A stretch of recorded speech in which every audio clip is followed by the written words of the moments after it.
Hey everyone, it's Robert from Robert Used Cars. I figured I'd try to make a nice, fun, informative video for you guys to be able to check everything on a car before you purchase it. So it's a pre-purchase checklist, thing to check on each vehicle before you purchase it, because you're going to be using this car, whether it be long-term or short-term, you're going to be using this vehicle, so you should be the one checking it. I will be there to help you, of course, but these are things that you should also check on your own. Okay. If you're not able to, if you know nothing about cars, I can be there and try to check it out for you. But I'm not going to be able to catch everything, and some of the things wouldn't be a concern of me. So, to me, I'm more concerned about the functionality of a car rather than the looks of it. And everyone's different in this. So, you want to check all these things, and these things that you should always be concerned about whenever purchasing a vehicle, okay? So we're going to do the exterior. So you want to check for dents, rust and paint, bubbles, and all that other good stuff. You just want to check everything, basically, and make sure that the exterior is going to be good. Check the undercarriage for rust or rot. And we're going to go over here. I've got some pictures that I looked up on Google already. So for here, we got paint bubbles, okay? These are an indicator of an underlying problem like rust underneath here. Normally these would be repaired when we bring a vehicle into the dealership. On cheaper vehicles, less so. I mean, we don't check them very much. But when you see bubbles on your paint like this, it's generally an indicator that there's going to be rust underneath, okay? Now, most cases are not going to be this extreme, so just be wary that there are some cars with these, especially older, cheaper cars. On the cheaper cars, you're more than likely not to get them repaired, so it's just something you got to deal with. On the more expensive models, you would have them. And we're going to go to the next one. We've got door dings. These are going to be very commonplace here, especially here in Korea. Normally, they don't get this pronounced. If you see this one right here, it's pretty bad. They're not this bad either. Normally, they're more like this. So you have some minor door dings, and that's just where, you've gone to the supermarket or whatever, and somebody opened the door and dented your stuff. Hopefully not this bad, but normally we don't have a lot of them, but there will be small dents like this. These are very commonplace on cars, even more expensive ones. We're also going to check over here. These are big dents. These may be present in the very cheap cars. Of course, not hail damage. There's not a lot of hail here. Generally, I wouldn't buy a car that's already dented, but if you're on a really tight budget, it might be your only option. Then we're going to go to the next one. This is for rust or cancer on a car. Now, this is commonplace here in Korea, not to these extremes, but sometimes you do find it, okay? And this will be, like I said before, prevalent on the cheaper cars. This is more along the lines of what you're going to see when looking at cars here. Sometimes you also want to check the undercarriage for rot, rust, and everything else. And I believe I've got this here, yeah. Okay, so when you're looking at a car, you don't want the frame to be rusted out. And these are perfect examples of it. When you've got normal surface rust. Now, this looks bad, but it's really not, okay? This is normal surface rust. I mean, it's not rotted through. Here is rotting through, okay? So you want to be wary of these, other areas where you've got big holes in the suspension. These will be bad for you. And if you're if you're purchasing a vehicle that's going to be used as a sofa vehicle, if you're in the military here, these would definitely be bad news. Excuse me. Okay, so these would not be good for your car. Can I pause? Nope. So you don't want to have too many rust issues on your vehicle. All right, now we're going to go back here to the presentation. You're going to want to check the engine and tires as well as suspension. We already went through suspension. We're going to go through the engine and tire stuff. So I've got these pictures here. So these are the side tread wear indicators. You don't want it to be smooth on these sides. Okay, that would be a bad thing.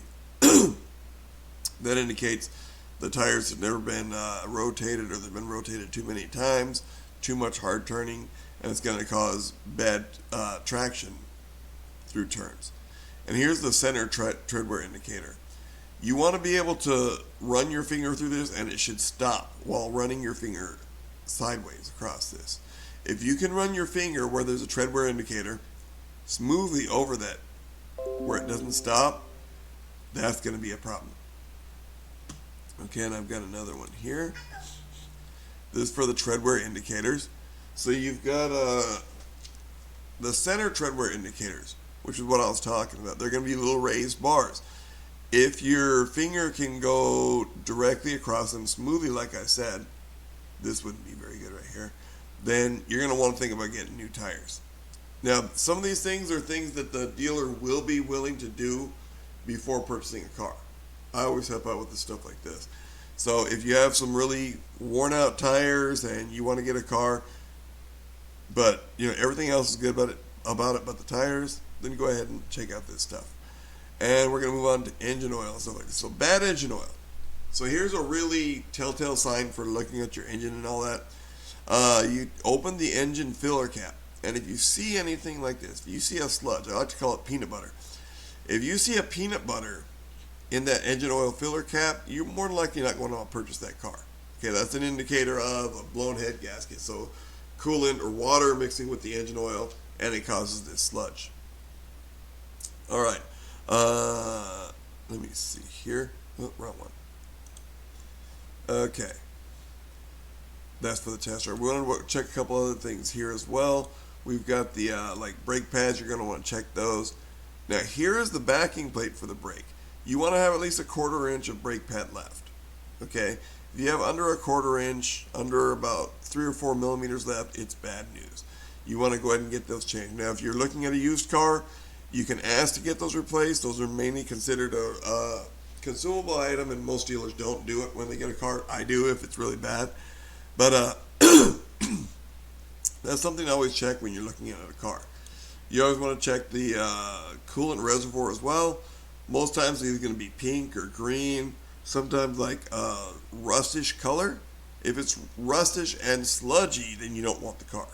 That's an indicator that you need to flush out the radiator. It's probably got some issues with it right there with rusting in. But a dark green, light green, pink, that's all going to be good. Then you got your brake fluid reservoir. For this one, you don't really want to be too concerned about the color unless it's like jet black.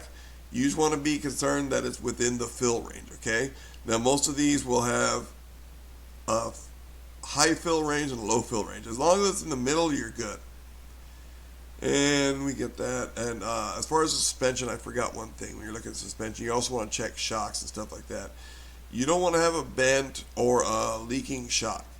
Okay, so if this is leaking, that's another problem that would have to be fixed. They're not a huge repair, but they do cost money. So it's something you wouldn't want on a vehicle that you're purchasing. All right, continuing on. On a test drive, you take a longer test drive. You can do shorter test drives in the parking lots here. If you're wanting to take a longer test drive, it requires putting on temporary insurance for the vehicle, and the lowest increment is 1 week. Generally, that's like about between $15 and $30, or 30,000 won. All right, obvious signs of problems. You're going to look at, like, if you start the car and it doesn't want to go. It's an obvious sign of problem. Other things you want to look for is like lack of power while driving. So if you're driving and it feels like it's lagging, that could be a number of issues. It could be a MAF sensor or a oxygen sensor. It could be a number of issues, okay? So if it feels like you're not getting any power when you're driving, it could also be an issue of a small engine, but most times you're going to be able to feel the general power of the car, okay? So lack of power when you're test driving is going to be an issue you want to check out. Play in steering. So if you can turn the steering wheel, okay, and the tires aren't turning, that's going to be an issue. Now what you do is, if it feels like you're not doing anything and it kind of thumps into when the tire's turning, when you're turning the wheel, like free play, and then you feel a little bit of tension on the wheel, that's when you got the play in the steering wheel, okay? That's not a huge issue, but if it's a lot of play, then yeah, it could be an issue with the worm gear, could be an issue with the steering gear. So it's just something you want to be aware of. In an older car, it's going to be more prevalent, and it's not something to worry about so much in an older vehicle. Newer cars, yeah, you're going to worry about that. Alignment issues. So if you're doing the test drive and you can feel it's pulling to one side or the other, you can also notice this when pushing on the brakes. If it pulls to one side or the other, you're going to want to worry about that. That's not a huge issue, but it's something to get checked out. Okay, thumping sounds from the suspension. I should have said thudding sounds. Thumping. Okay, whenever you go over small bumps, or when you put it in gear and it just starts to take off, or when you put it in reverse and you start to reverse, and you can feel thumps or thuds in the suspension, that's an indication of ball joint problems or shock problems, where the bushings go bad and you're getting metal on metal contact. That's not going to be good for you. And then shifting issues. A good trick that I've learned here is, of course, when you're driving, when you're accelerating, you're going to want to feel it shift between first, second, third. Even if it's an automatic vehicle, you can feel those shifts. If it's smooth, you're good to go. Okay. Another good check that I've seen is putting it in from reverse to drive. Without the brake on, you should be able to shift from drive to reverse, and it should be going backwards within 3 seconds. And vice versa. So from reverse to drive, it should be engaging and going before 3 seconds. If it's more than 3 seconds, it means you get a little bit of problem there. The gear's a little bit worn down, and it might not be a good thing to get that vehicle. And the last thing you want to be aware of is little things. Check all the little details, okay? This is something that's generally not going to be under warranty, especially with a used car. The warranty is very limited. You want to check all of the little things, okay? And by little things, I mean like if it's present, check the heated and cooled seats. Check the AC. Check the heater. Check all opening devices like your glove box, your console, your seat belt, storage trays. Make sure everything there is working. Even vents for the AC. Make sure they're all working, because it could be something you may not want to deal with later. If you're sensitive to those things, make sure and check them before you purchase the car.